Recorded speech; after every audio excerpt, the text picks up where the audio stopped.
বন্ধুরা, যদি ভগবান আপনাকে অনেক অপেক্ষা করাচ্ছেন তাহলে প্রস্তুত থাকুন যে তিনি আপনাকে যা চেয়েছেন তার চেয়ে বেশি দিতে চলেছেন। মৃত ব্যক্তিকে কাঁধে দেওয়াকে মানুষ যেমন পুণ্য বলে মনে করে, তেমনি জীবিত মানুষের পাশে থাকাকে পুণ্য বলে ভাবতে শুরু করলে জীবন সহজ হয়ে যাবে। জীবন নিয়ে এত বেশি ভাববেন না। যে আপনাকে জীবন দিয়েছে সে নিশ্চয়ই কিছু না কিছু আপনার জন্য ভালো ভেবে রেখেছে। আমাদের অকারণেই কোনো মানুষের সাথে দেখা হয় না। আমরা কিছু মানুষের থেকে শিক্ষা পাই আর কিছু মানুষের কাছ থেকে জ্ঞান পাই। শ্রীকৃষ্ণ বলেন, কাউকে দুঃখ দিয়ে আমার কাছে তোমরা সুখ কামনা করো না, আর কাউকে যদি ক্ষণিকের জন্য সুখ দাও তবে তোমার দুঃখ নিয়ে চিন্তা করো না। যখন কষ্ট আর কটু কথা দুটোই সহ হতে শুরু করবে তখন বুঝবে তুমি বাঁচতে শুরু করেছো। কে কি করছে, কিভাবে করছে এবং কেন করছে তা থেকে যত দূরে থাকবেন ততই সুখী হবেন।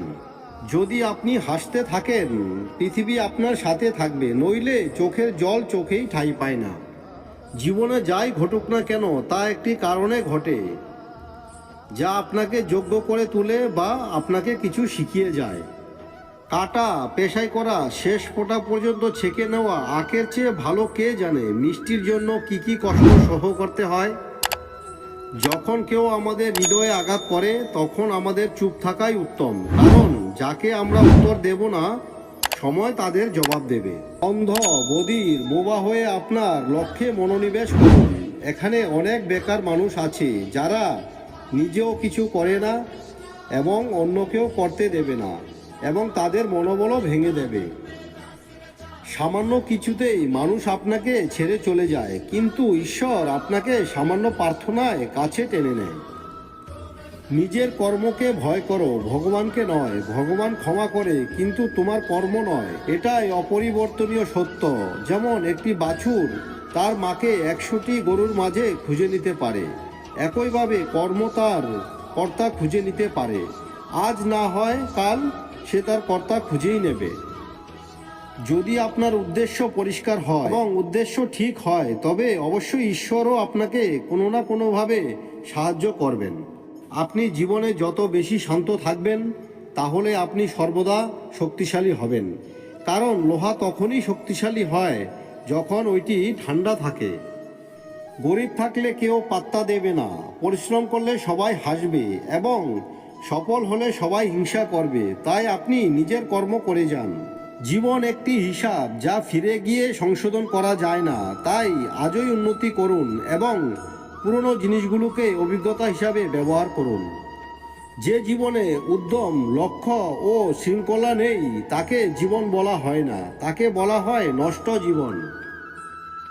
কখনো কখনো আপনি কিছু ভুল না করেই খারাপ হয়ে যান, কারণ লোকেরা আপনাকে দিয়ে যা করাতে চায় আপনি তা করেন না। তাই যে ব্যক্তির হৃদয়ে সত্যিকারের মানবতা রয়েছে তার চিন্তা সর্বদাই থাকবে যে আমি যে যন্ত্রণা ভোগ করেছি তা যেন কেউ ভোগ না করে, আর আমি যে সুখ পেয়েছি তা সবাই যেন পায়।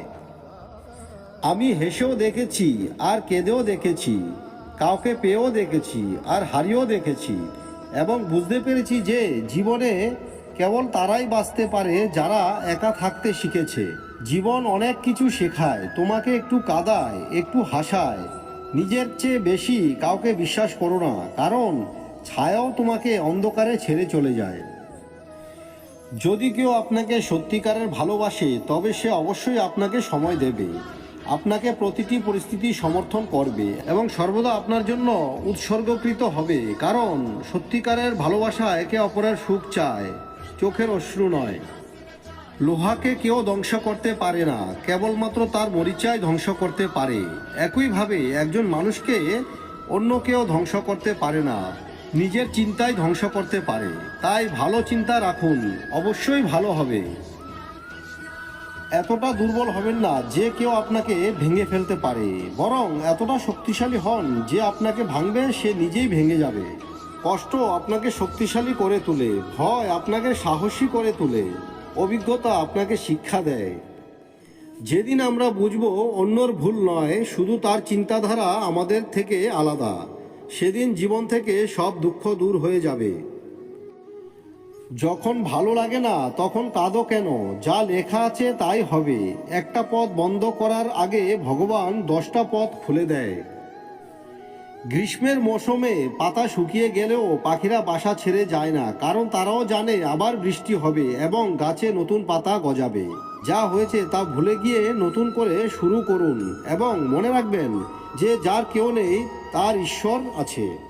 অর্থের সাথে সম্পর্কিত সম্পর্কগুলি আপনার অর্থ শেষ অবধি পাশে থাকবে, কিন্তু হৃদয় সম্পর্কিত সম্পর্কগুলি আপনার শেষ নিঃশ্বাস পর্যন্ত আপনার পাশে থাকবে। ভালো কাজ করতে থাকুন, কেউ আপনাকে সম্মান করুক বা না করুক, কারণ সূর্য উঠলেও কোটি কোটি মানুষ ঘুমিয়ে থাকে। সর্বদা কঠোর পরিশ্রম করা এবং ঈশ্বরের বিশ্বাস রাখাই সাফল্যর সূত্র। এই পৃথিবীতে প্রতিটি কাজই সহজ, শুধুমাত্র ভেতর থেকে আওয়াজ আসা উচিত যে আমি পারবো। জীবনের সবচেয়ে বড় ভুল হলো যেটা থেকে আমরা কিছুই শিখতে পারি না। যে ব্যক্তি তার মনকে নিয়ন্ত্রণ করতে পারে সে জীবনে সব কিছু করতে পারে। যখন মানুষের ভালো নিয়ে আলোচনা হয় তখন সবাই নীরব থাকে, কিন্তু তার খারাপ নিয়ে আলোচনা যদি হয় তাহলে বোবারাও কথা বলে। শ্রীকৃষ্ণ বলেছেন যে আমি তোমার অতীত সংশোধন করতে পারবো না, কিন্তু তুমি যদি বর্তমান সময়ে ভালো কাজ করো তবে আমি অবশ্যই তোমার ভবিষ্যৎ প্রকাশ করব। যারা তোমার মিথ্যার প্রশংসা করে তারা তোমাকে ধ্বংস করবে। আমরা সবসময় চিন্তা করি যে সবচেয়ে খারাপ কি ঘটবে, কিন্তু আমরা কখনোই ভাবি না যে সবচেয়ে ভালো কি ঘটবে। যে ভগবান কখনো গাছে বসা পাখিদেরও রাতের বেলায় পড়তে দেয় না, তাহলে ভাবুন তিনি কিভাবে আপনাকে একা আর অসহায় রেখে যাবেন। আজকের যুগে কেউ আমাদের আপন নয়, ততক্ষণ পর্যন্তই মানুষ আমাদের সমর্থন করবে যতক্ষণ তাদের স্বার্থ আছে। কেউই একা থাকলে তার মানে এই নয় যে কেউ তাকে পছন্দ করে না, বরং সে একা কারণ সে পৃথিবীর অর্থ বুঝেছে। একবার রাজা এবং তার মন্ত্রী তলোয়ার পরিষ্কার করছিল।